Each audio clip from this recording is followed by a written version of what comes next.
Welcome to the Emerson's WHAKA100 Race Directors Q&A. I'm Tim Farmer, the Race Director, and here with the former Under-23 World Champion, Tristan Haycock. He's a bit fast out of the box tonight. How's things been, Tristan? Yeah, good evening, Tim. It's great to be here. I've been really busy, so overseas in North America, racing in Canada and the States. Really enjoyed going over and seeing a new part of the world. Yeah, a couple of podiums over there and top 15 in the BC Bike Challenge. Yeah, so BC Bike Race was unreal, next level. The trails were crazy. It reminded me a lot of riding at home in the WHAKA100 forest. A lot like WHAKA100. It was certainly very tough. Yeah, cool. So that gets us onto the Q&A. Let's get cracking. So we'll focus on the 100Ks, Tristan. And so we're looking at a 103K course, and we've got 345 metres of elevation. So we're hoping for a few new trails in there this year to get us off the gravel roads. But how do you feel about the trails out there? Yeah, so obviously there's a massive range of diverse trails out there for us with this year's course. I love, probably my favourite trail in there this year would be Tukanohi. It's a grade 4 trail, but there's all sorts from Yellow Brick Road right through to some grade 4s as well. Yeah, so a lot of people from outside of Rotorua, obviously. There's over 1,200 of them. How do you find the course marking? Like, how would you describe that to people being a racer? I think certainly it's very clear as long as you stop and take your time to look at it. For me, racing, and I've raced in plenty of enduro events, I've learnt how the course is marked, and you sort of, after I guess the first 10 or 20 Ks, you learn the pattern of the marking, and then you just go with that. I've never had an issue. Yeah. Cool. And of course, if you do go the wrong way, you typically come across a big red X that says wrong way, so you turn around and go back. People have been asking about the elevation. So as we know, GPSs have a varying range of readouts.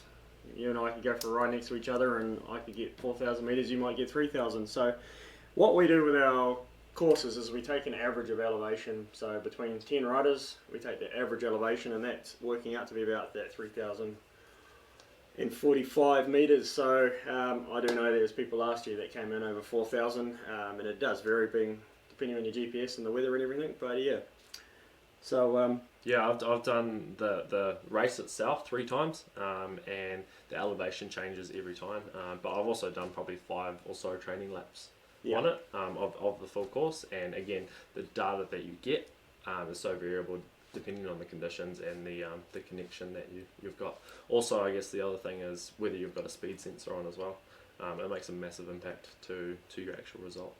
Yeah, and I heard your elevation goes up and down a bit when you're pushing your bike up the hill. So, yeah, it does actually, when I put it on my shoulder and then pull it off again. Yeah. So water supplies on course. So that's been a big question for everybody during the week. So we have a couple of water supplies on course. There's one at 19 Ks. Again, we're focusing on a 100K event. You come out of a particular trail, it is at 19 Ks, it's self-service, there's flags up, basically big black camelback flags, and that's where the water source is, and you go to the tap, fill it up. There is a marshal there to point you in the right direction as well. From there, we head to the 50K aid station, and what's your experience with the aid station? Obviously you missed out last year when we stepped up the game, but what's your experience out there? Yeah, cool. So I've only done three WHAKA100s. The first year I used the aid station, and what I did is obviously chucked all my stuff in my drop bag. You hand it in before the race. That gets sent out to the aid station, and then you arrive. The volunteers there get onto it quick smart. They find your bag. They hand you your stuff, your bottles, your gels, whatever you've got in there, and then you're on your merry way. The turnaround's really fast. So the big thing about the aid stations that we introduced last year is that we actually have, and a few riders didn't actually understand what was going on, but we have a spotter that's about 100 metres from the aid station, and actually radioing your number back to the crew that's in the aid station. They have your bag ready to go for you. So if you are packing your bag and you're planning what you're going to put in for the aid station, just bear in mind that it will get handed to you. So make it easy for you to get it out in a hurry and for the guys to pack it back in, because you can just drop everything on the ground and the volunteers will repack your bag and send it back in the van. So that aid station is really cool. We also, as you know, with electrolytes, jet planes, heaps of water. We have this stuff out there this year, cramp fix. So had a bit of cramp fix before? I haven't had cramp fix. Actually, I don't cramp a lot, so yeah, I don't really need to remedy it. Typically, cramp comes when you're working really hard on the bike. Yeah, so no, I don't do that. Probably a reason why you haven't ever got past fifth. But hey, we'll leave it out there. So going on from the 50k aid station, we get to 86 k's, and there's water there again at the end of Yellowbrook Road. Again, we have to truck this water in, so it comes in boxes. Tristan knows all about the water boxes. Yeah, I've carried plenty of those boxes around. We use a biodegradable cardboard box and bladder, and it comes from a spring water source, so we don't actually fill it up out of a tap. It's sealed water. It's up to the rider to fill their own bottles out there. And Tristan, you've still got to go through Chinese menu at that stage, up Direct Road, and that's about where the WHAKA100 becomes the fucker. Would I be right on that one? Yeah, nice little pun there, Tim. Yeah, I guess looking at the course elevation, you sort of see Morangi Road at about 60-70 k's as the last big climb, but lurking there is Direct Road, and that's about 90 k's in. So yeah, there's still from that last last water station to the finish line, there's a lot of hard work. So don't underestimate that. Yeah. So Matthew's just asked a question. So the aid station. This year you'll only be able to get to it once you've done that southern loop. It's been nicknamed the Loop of Despair because you can see the aid station but you can't get to it. What you got out there this year is it used to be a gravel sort of 4-drive horse track loop. The Rotorua Trails Trust has built an amazing section of new trail that flows down to the highway, and we're going to go the opposite way we did last year around that lake, which means there will be a crossover. Clockwise?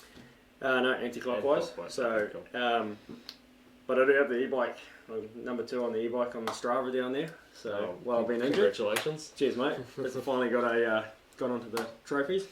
But so you do have to do that full loop to answer that question, Matthew. And then you will come into the aid station. So just something to bear in mind, you will go along the bottom of the Green Lake, out around the back and through the new trail section there, and then back to the aid station. Cool things at the aid station, the volunteers are really into it. They get dressed up, sound systems pumping, the big giant vans there with all the bags in it and everything like that. So really, really cool. Heaps of Cliff Bars, shot gels, the caffeine ones, the good stuff. So yeah, really cool. I'm really excited that you've included Baja Trail in it this year. I've ridden that a few times. It's grade 2, but don't get me wrong, it's fast and it's really, really fun. This is the new part of Baja that goes further to the left, not to the right. So yeah, a new section of trail. So we'll be over the next week or two, we'll be putting a GoPro video up on that section of trail, and it'll also have the elevation and a little bit of information about that section of trail. So really, really cool addition there. So that really covers off the aid station in the water. There's another new climb that Trails Trust is currently building, and if anybody has ridden up Sidewinder, they're going to really appreciate this new section of trail. The bottom half of Sidewinder, if the weather's immaculate and it hasn't been raining for 2 weeks, will be not in the race, and we'll go up the new climb trail, which will bring you just below the top of Sidewinder, and you'll miss out that really delightful section of trail. So. Sidewinder is essentially just a single track that just goes straight up the side of I'm going to call it a mountain, side of a mountain, and yeah, it's certainly probably one of the first steep tests of the legs in the race. Cool. So let's talk about the trail grade. So there's a lot of people starting to get concerned about how hard it is out there. We know when Kung Fu Walrus first went in, it was pretty rowdy. It's now rolled in. It's 3 years old. What's your advice for people? Last year we did the Land Rover with South Star shuttles, and we sent a few people out, and they booked a seat on the shuttle, and they went out with a local rider who's also our photographer, Ezra, and they got shown those lines down those more techie trails. So if there's an interest for that this year, we'll do it again. But what's some advice you got for really the toughest trails? Kung Fu Walrus, no brains, just because it's quite a narrow trail, and you're blowing at the top of that hill when you go back down, and you got Dragon, Hot Cross Buns, sorry. Yeah, exactly. My advice would be, first of all, if you're Australian, you're really going to struggle. Seriously, get to Rotorua early.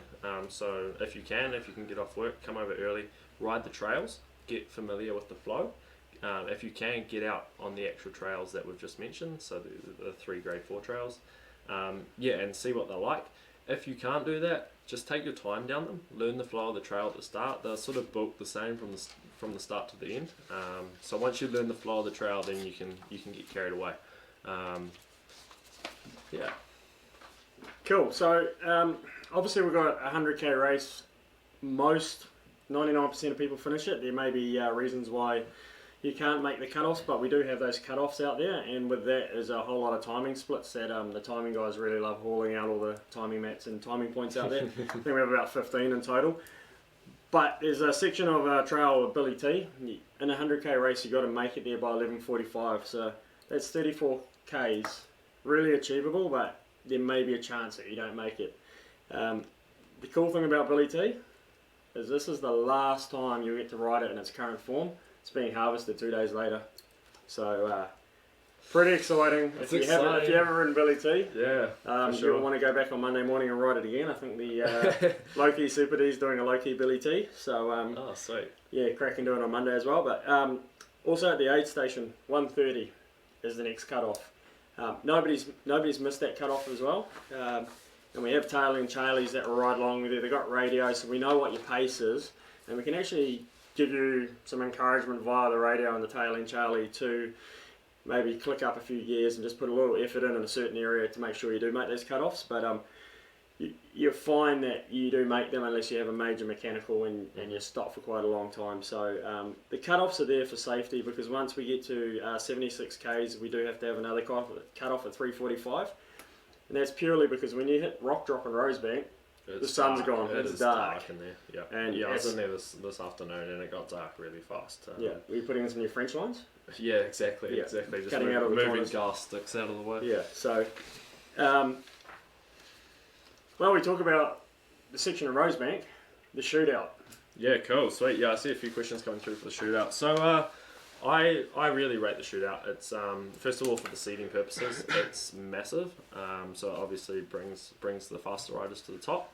A few riders would probably argue that it's a 5-10 minute sprint. How's that relevant for WHAKA, which is like a 6-hour race for the fast guys, and 10 hours for the slower riders. But what the shootout does, it gives you a really good indication of how you're going to place at the top end, and then who you're going to be riding with over the next day. I know at BC Bike Race it was the same sort of thing as my previous WHAKA shootouts. It gives you a really good indication. I think I've come 5th and 4th maybe in the last 2 shootouts for WHAKA, and then got 5th 2 years in a row. Yeah, so I think you got beaten by Josie Wilcox last year. Oh, the year before, wasn't it? I think you're wrong there, buddy. But good try. So the whole idea of the shootout is you could be, as we had last year, we nearly had Yolanda Neff turning up to the race. She wouldn't have got the number 1 seeding spot. You would have had to qualify for it. So anybody that wants to get in that top bunch of riders will need to qualify for it. Doesn't matter whether you come from a sponsor's team or anything, you need to qualify. And again, it's 1.9 k's of hard riding, but it's $250 cash for the fastest male and female. And what it also gives you is the seating priority. So if you have a look on the website, you can actually see how we do the seating, and the male and the female riders are actually set up next to each other. So the fastest female and the fastest male are actually the front row, so they get an equal opportunity to hook in there. And I think that's where Josie got her nickname, the Monster. Was from the WHAKA100 last year after her efforts there. So yeah, just on that, I got a question for you around the actual scheduling of the shootout. So do you just rock up and go when you want, or is there a preset schedule for the shootout, or how does that work, Tim? Yeah, so on the website, you click on the event tab and you'll see all the events drop down, and the TT is down there for the shootout. You need to go on there and say that, yep, I want to do this. And you don't need to be going for seating, you could just go and want to have fun. And we do ask the question, are you going to be a top 10 contender? Because that's how we shuffle people around. But yeah, anybody can have a go. We've got some spot prizes. We'll hopefully announce very soon whether it's going to be live stream the whole entire shootout. I know we did a portion of it last year, but we're hoping to get the whole thing up and running, depending on the availability of fibre down there. As we know, chorus work at their own pace, so hopefully we get in there soon.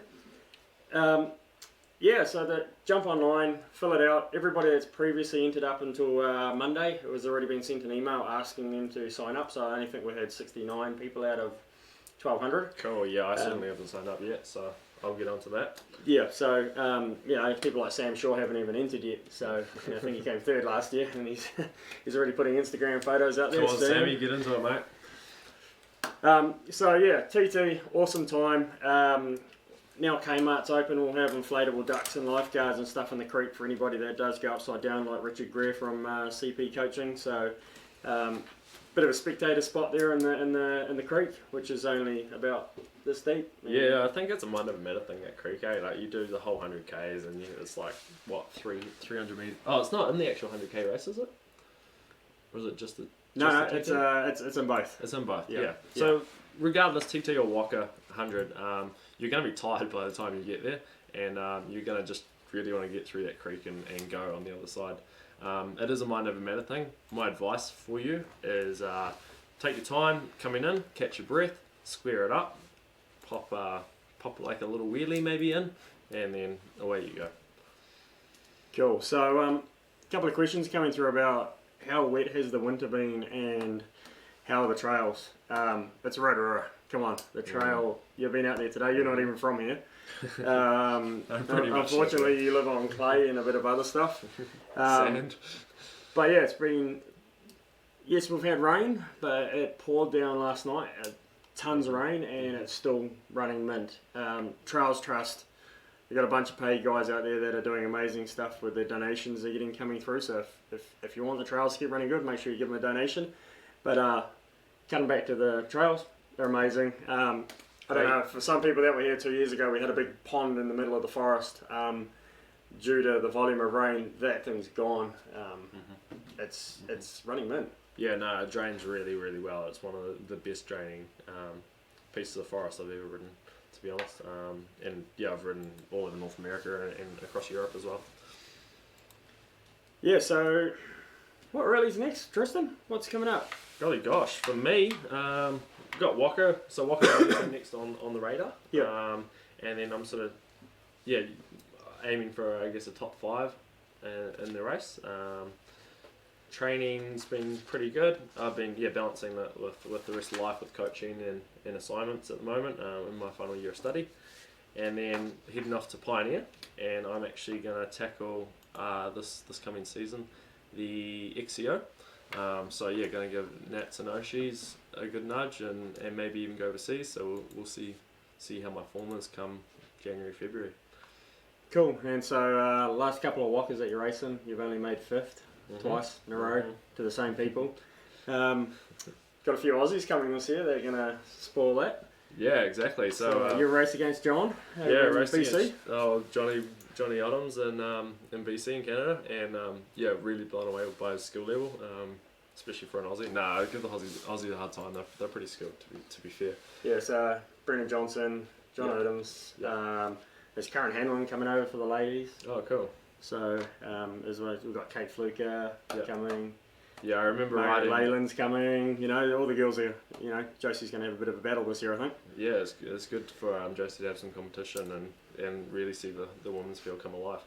I remember racing down Billy T with Jason a few years ago, and he's just chat, and then off he goes down Billy T, and it was raining that year, and he started struggling on the routes, and much to my surprise, local knowledge, off we went. But then sure enough, his legs just kicked in up the next hill, and off he went. Left me in the dust. Tyres. What's your recommendation? Ooh. Tyres, tyre pressure. Everybody's we've seen on the training forum that's on the Facebook page there, people are wanting various different tyres and stuff like that. Obviously, people are going for mud tyres. I'm not sure why. Because typically the trails aren't muddy. You just need something for a good mixed terrain tyre. Or what's your recommendations? Yeah, exactly. I guess the biggest risk out there is probably going to be pinch flats.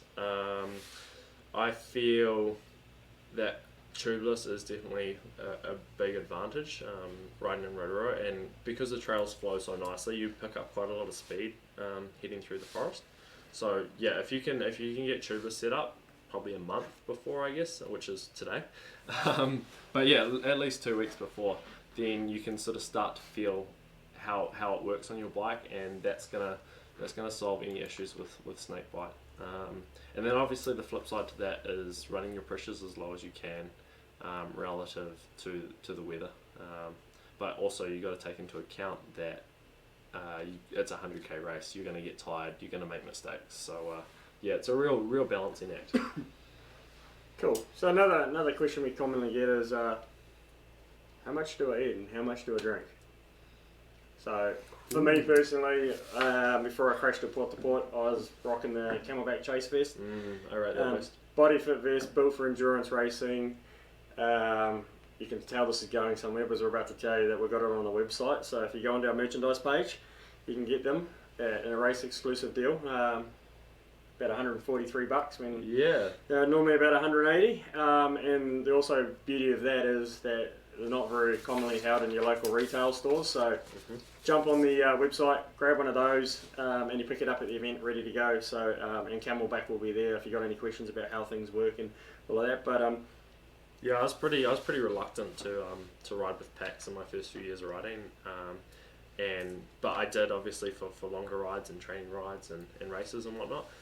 But last year I tried the Chase vest out, and massive plug, but honestly that thing rules. It doesn't even feel like you're wearing anything on your back. Yeah, quite often, because in Rotorua there's a lot of like steep chutes and drops and stuff, and the worst thing is the pack riding up your back and into your neck and into your head, and it can really be distracting if you're trying to focus on the trail. But the Chase vest, there's nothing around your tummy, so you can breathe really well, but it's really secure, and the weight's quite low on it, so it is really comfortable, and it doesn't hurt your back. It's got the multiple harness points across here, across the chest. It's got little gel pockets. It does have an extendable pocket for one of their flexi bottles that you can stow away in there, and Camelback will have some of those available at the merch store at the event. Nice easy access, for bars and whatnot. So Port to Port, I was carrying my water, I was carrying a spare bottle, I had all the tools that we needed to carry. I think even Motor Tapu was the same.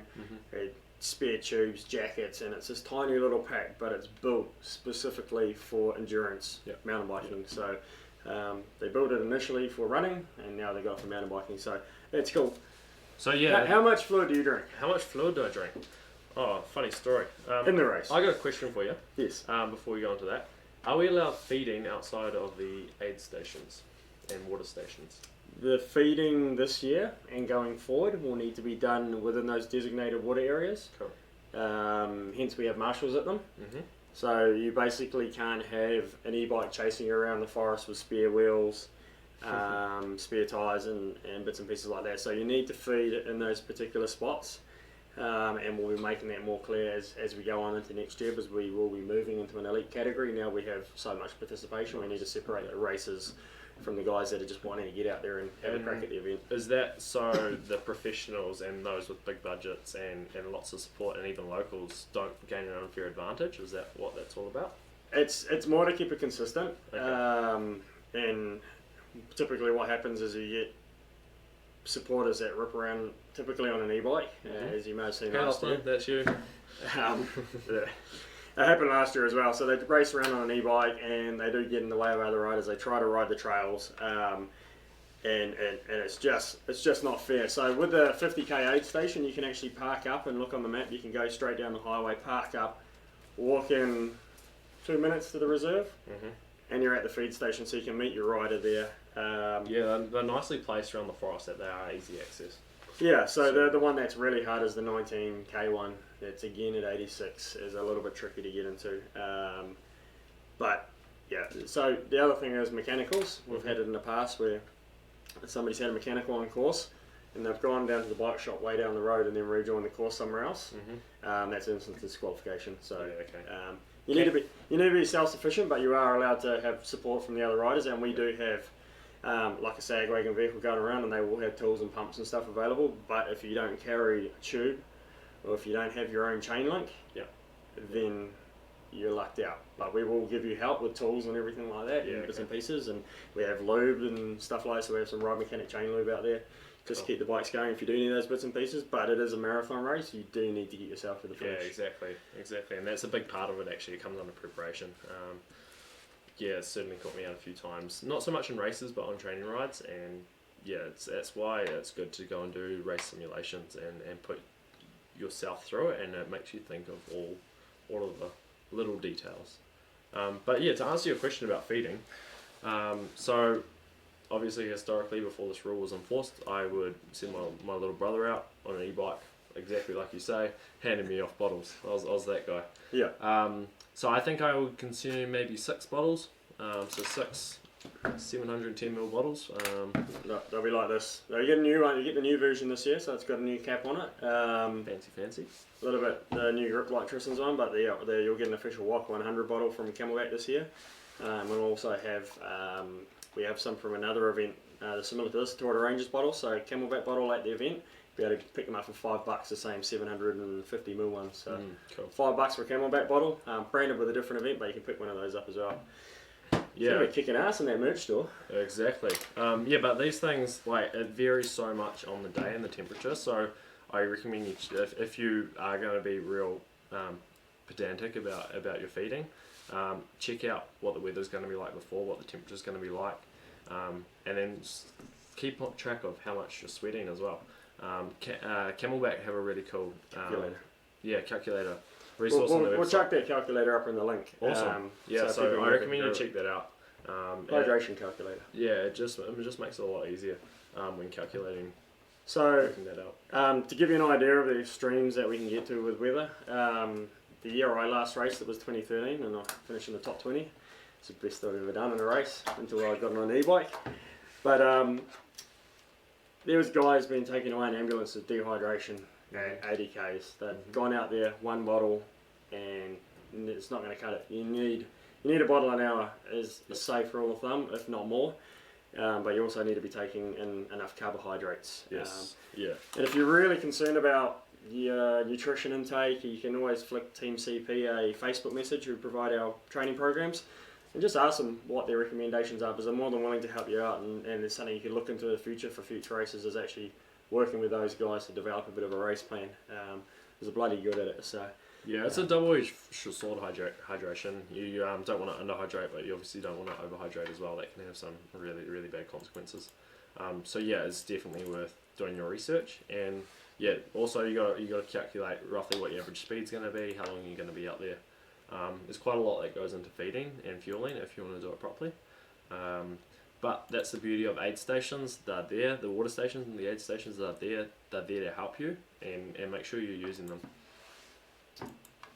Another question when it comes down to a long race, where do I pee? Oh, so good question. 50 k's, we do have portaloos there. Again, so it comes down to your tactics.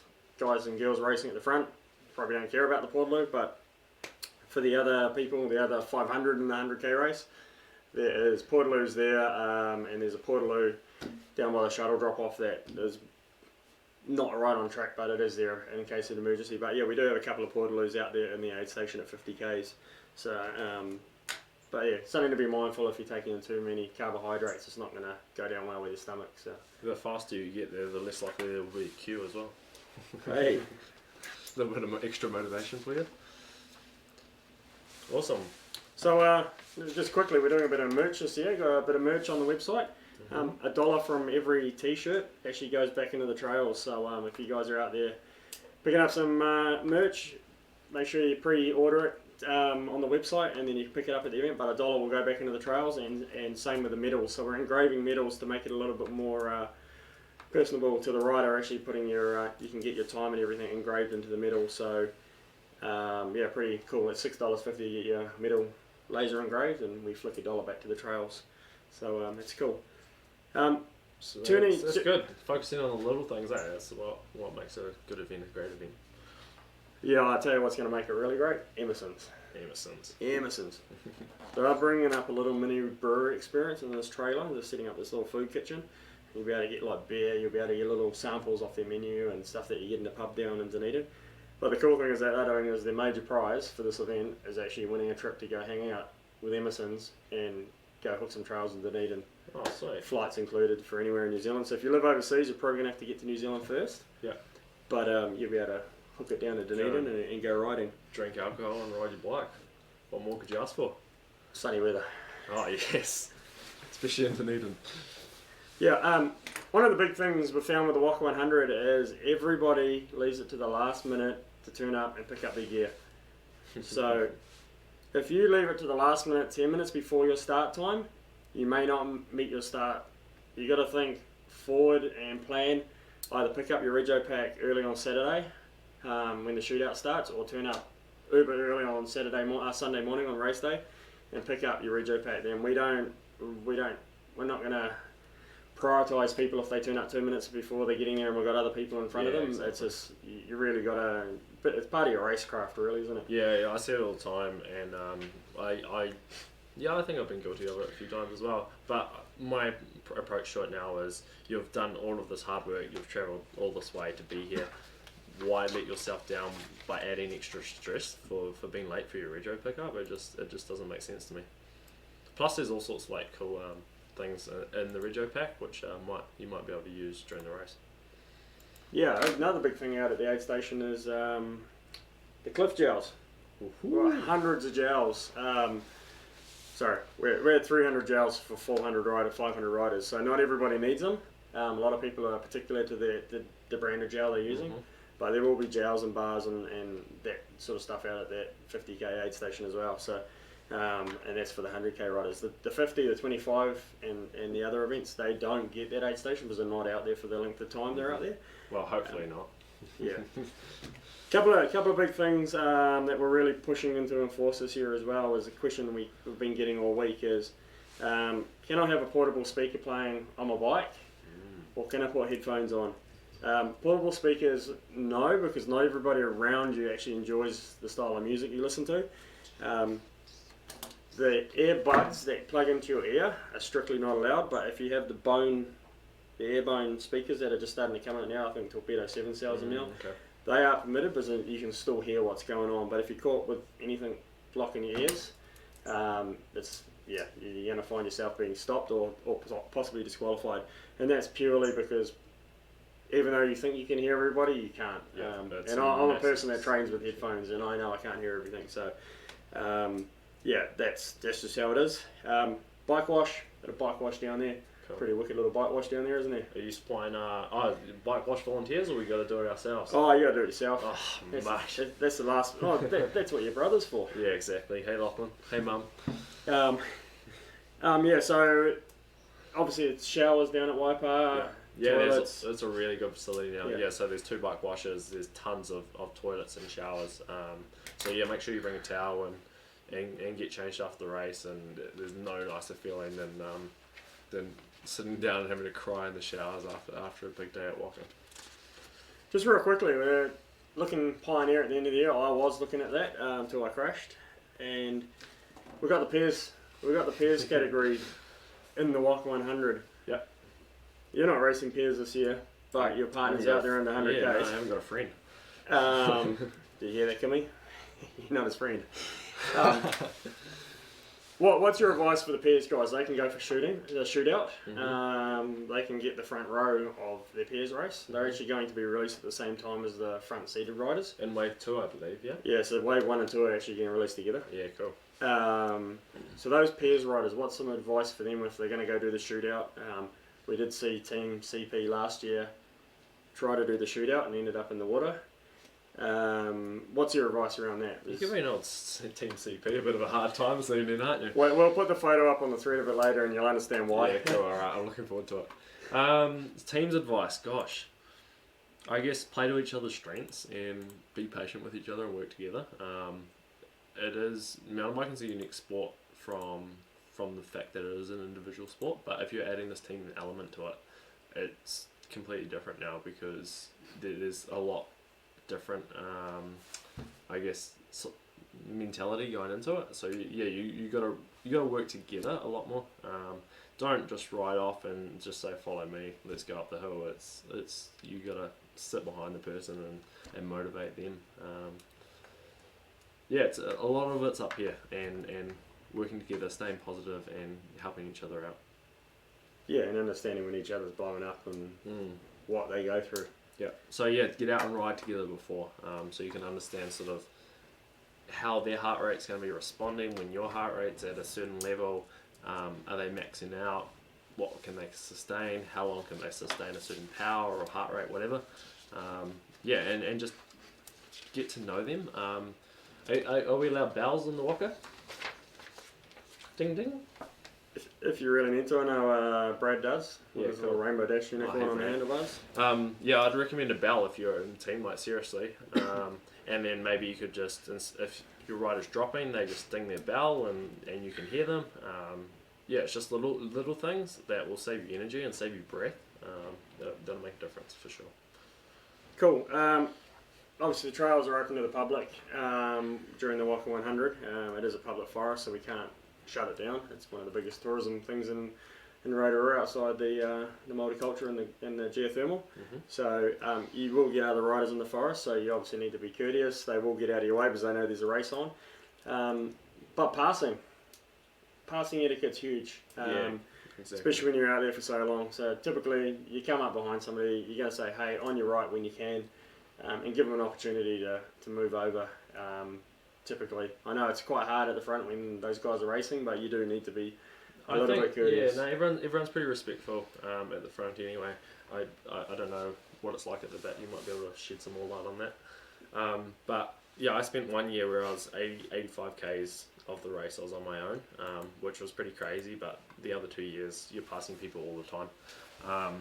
So what I guess my first piece of advice is be patient, especially at the start. So like there's a bit of 4-wheel drive track, and then you go onto quite a lot of single windy track. And the last 2 years that I've done it, I've been in the lead group through this, and they're not smashing it that hard. They're pretty relaxed and they're just flowing through and they're just cruising. So yeah, don't feel like you're getting held up by the rider just in front of you and the rest of the race is riding away from you. That's not the case. We came out on one of the first gravel roads and I looked behind and there's just this wall of riders and we're just swarming up the gravel road. I think there's probably 30 or 40 of us. This is before the new seeding process, and yeah, it was quite a cool sight. But what that meant is you could be patient and just cruise through.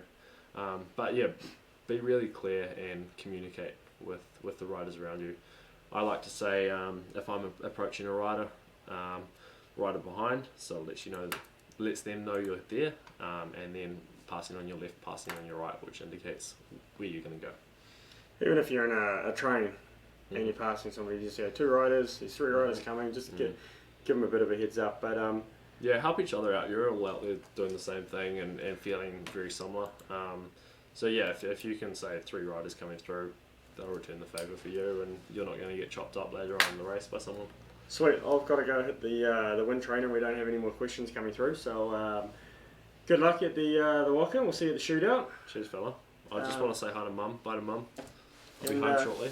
Yeah, thank you for your time. And if anybody else has got some questions, drop them in the thread, and we'll get to answer them over the next 24 hours. And Cool. we'll leave you with a bit of last year's key to the toughest, and Yeah. have a look what it takes to be a mum of a couple of kids and working hard and training. And yeah, Cool. Thanks, Tim. Enjoy. watch your key to the toughest.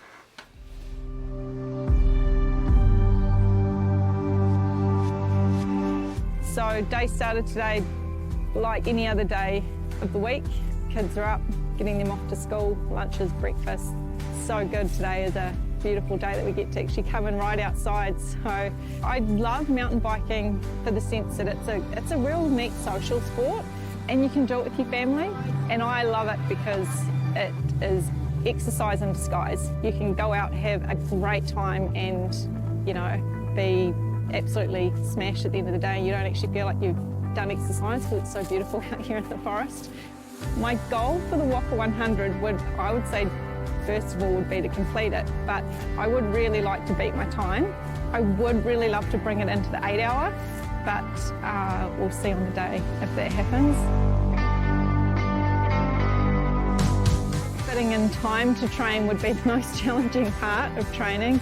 Yeah, life is definitely full with working and having kids, and it's about prioritising, if you really want to do it, and it's great. I mean, I absolutely love these events, and I find that having an event motivates me to train and things.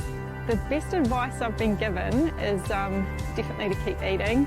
It never gets easier, you only get faster. So I have to remind myself that when I feel like I'm really puffing and struggling up those hills, that it might not be getting easier, but hopefully I'm getting faster up then.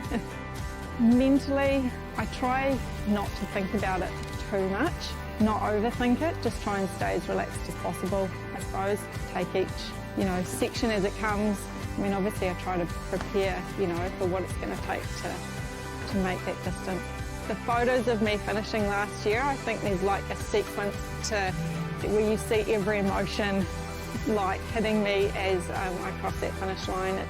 It's a surreal feeling. That sense of achievement is amazing. I don't think you can compare it to anything to know that you've been out in the forest literally all day.